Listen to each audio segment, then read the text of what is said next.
দেপালে বট ও অশ্বত্থ গাছের বিবাহের আয়োজন করলো সবুজ সংঘ। মানুষের ঢল। বট ও অশ্বত্থ গাছের বিবাহের আয়োজন করলো দেপাল শাসনবার সবুজ সংঘ। পূর্ব মেদিনীপুর জেলার রামনগর বিধানসভার রামনগর 2 ব্লকের দেপাল পঞ্চায়েতের গিরিমোড় সবুজ সংঘের প্রাঙ্গণে অনুষ্ঠিত হলো বট ও অশ্বত্থ গাছের বিবাহ। এই বিবাহের মাধ্যমে দুটি গাছের মেলবন্ধন প্রতিষ্ঠিত হলো। সনাতন ধর্মের শাস্ত্রীয় অনুষ্ঠানে এই বিবাহে অনুষ্ঠিত হলো। এই বিবাহ অনুষ্ঠানে সাধারণত যেসব জিনিসপত্র প্রয়োজন হয় সেই সব জিনিসপত্রের প্রয়োজন হয়েছিল। এর পৌরাণিক কাহিনী হলো বটবৃক্ষ হলেন শিবের রূপ ও অশ্বত্থ বৃক্ষ হলেন স্বয়ং বিষ্ণুর রূপ। এর মাধ্যমে বৃক্ষ সংরক্ষণের বার্তা দেওয়া হলো। সম্পূর্ণ সনাতন ধর্মের মতানুযায়ী ভারতীয় ধর্মশাস্ত্রের বিধানোক্ত অতএব বটাস্থ প্রতিষ্ঠা এবং রোহিণী এবং চন্দ্রের বিবাহ এবং হর এবং হরির মিলন, এটা আমরা ভারতীয় ধর্মশাস্ত্রের বিধান অনুযায়ী আমরা করলাম।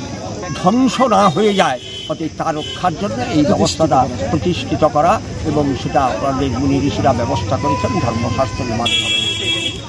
আমার নাম শ্রীকান্ত পণ্ডা। একটি সাংস্কৃতিক এবং পরিবেশগত ঐতিহ্য এই দুটি গাছ যা হিন্দু ধর্মেও গুরুত্বপূর্ণ। তাদের মধ্যে বিয়ে দেওয়া হয় বিভিন্ন স্থানে, বিশেষত গ্রাম অঞ্চলে মানুষের মধ্যে সচেতনতা তৈরি করার জন্য যে গাছপালাও জীবন্ত এবং তাদের প্রতি যত্ন নেওয়া উচিত। বট ও অশ্বত্থ গাছের বিবাহ বন্ধনের মাধ্যমে এই দুটি বৃক্ষের বিবাহ বন্ধনের সমস্ত দায়িত্ব সহ খরচ বহন করলেন স্থানীয় এলাকার বিশিষ্ট সমাজসেবী তৈলক্যনাথ গিরি ও তার পরিবার।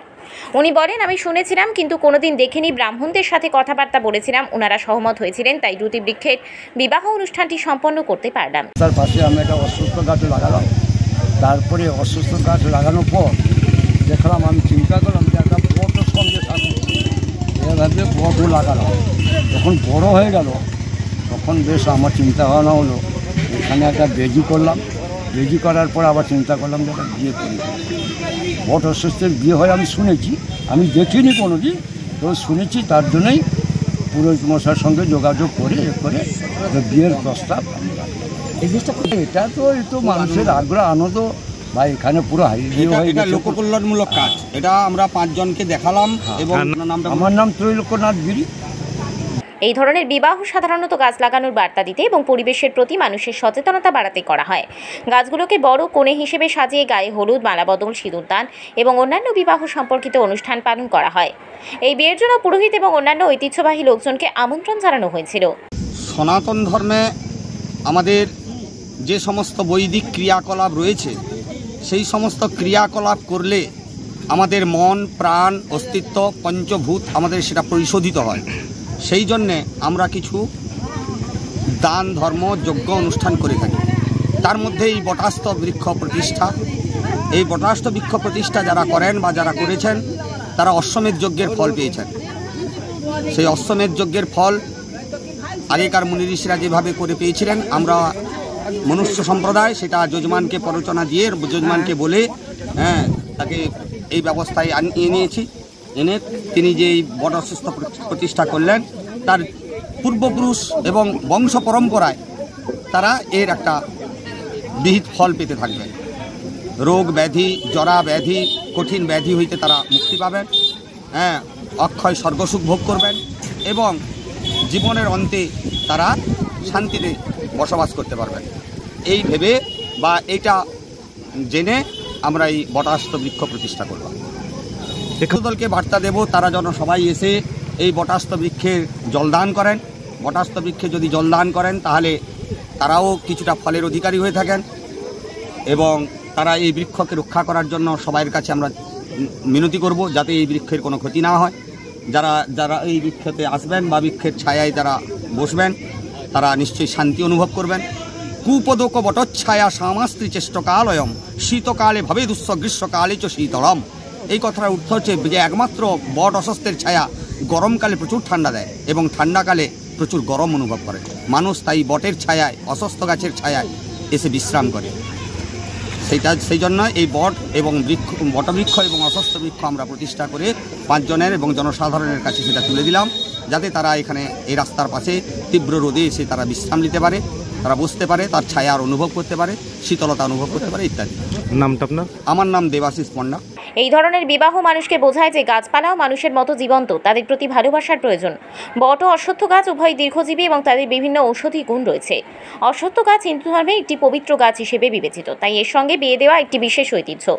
সংস্থার সম্পাদক সূত্রে জানা যায়, সবুজ সংঘ 2000 সালে পথ চলা শুরু করেছিল। গুটি গুটি পায়ে চলতে চলতে 26তম বছরে পদার্পণ করল। প্রথম বছর অষ্টম প্রহর নাম সংকীর্তন সহ অন্ন মহোৎসবের আয়োজন করেছে এই সংস্থা। আরও জানা যায়, স্থানীয় এলাকাবাসীর মনোরঞ্জনের জন্য সাংস্কৃতিক অনুষ্ঠানের সাথে সাথে বিচিত্র অনুষ্ঠানের আয়োজন করা হয়েছে।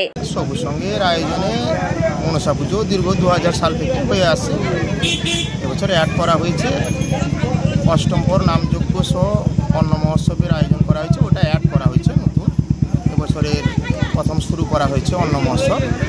তো মনসা মাতার পুজো দীর্ঘ 26 বছর হয়ে গেল, 26 বছরে পদার্পণ করলো। এই রজত জয়ন্তী বর্ষে আমরা অন্ন মহোৎসবের ব্যবস্থা করেছি। অন্ন মহোৎসবটি 2রা জ্যৈষ্ঠ রবিবার অষ্টম প্রহর নামযজ্ঞের ঘটোত্তোলন, সোমবার 4ঠা জ্যৈষ্ঠ 19 মে মধ্যাহ্নে অন্ন মহোৎসব অনুষ্ঠিত হবে। আজকে শ্রী শ্রী মনসা মাতার ঘটোত্তোলন এটি বর্ণাঢ্য শোভাযাত্রা সহকারে অনুষ্ঠিত হবে। সকাল থেকে বট অশ্বত্থ গাছের বিবাহ চলছিল, এটি শেষ হয়েছে, অন্তিম পর্যায়ে চলছে। কিছুক্ষণের মধ্যে শেষ হয়ে যাবে। তারপর কিছুক্ষণের মধ্যে সন্ধ্যা 7টায় আমরা ঘোষণা করেছি মনসা মাতার ঘটোত্তোলন এটি শোভাযাত্রা সহকারে অনুষ্ঠিত হবে এবং অতিথি আপ্যায়নও রয়েছে ব্যবস্থা। ঘটোত্তোলনের পরে অতিথি আপ্যায়ন সবে আমরা 1500 থেকে 2000 লোকের আইটেম আমরা করেছি, যেটা সোমবার দিন দুপুরে মধ্যাহ্নে যেটা লোক খাবে। এতে নিত্যান্ন ভোগ 500 লোকের আছে, আর একটা নিত্যান্ন ভোগ 300, এভাবে করে মোট আমরা আয়োজন করেছি প্রায় 3000 লোক অন্ন মহোৎসব এখানে খাবে। কচিকাচা এখানকার গ্রামবাসী ছোটো ছোটো ভাই বোনদের নিয়ে একটা ছোটো ক্ষুদ্র সাংস্কৃতিক অনুষ্ঠান আছে এবং একটা মনোজ্ঞ বিচিত্রা অনুষ্ঠানও আমরা রেখেছি। সেটাও অনুষ্ঠিত হবে 5ই জ্যৈষ্ঠ মঙ্গলবার। হেমন্ত কুমার পাত্র। রামনগর থেকে নিজস্ব প্রতিনিধির রিপোর্ট, ডিএন আপডেট।